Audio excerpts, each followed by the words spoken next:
Bom dia aí, galera. Tamo que tamo. Aí, ó, um socorrinho aí no sítio. Aí depois comi um porquinho na churrasqueira. O senhor tava com problema aí, a gente veio fazer o serviço pra ele aqui no meio do mato. Aí, ó, o lugar aí, ó. Aqui só tem marajá.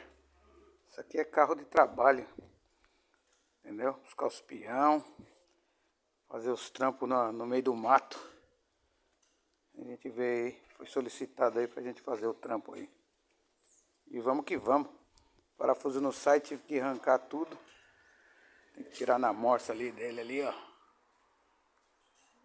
Mas é isso aí. Você sabe que tem que ser feito, alguém vai ter que fazer, né? Então que seja, né? Aí, vamos que vamos. Próximos capítulos aí dos outros trampos. Beleza?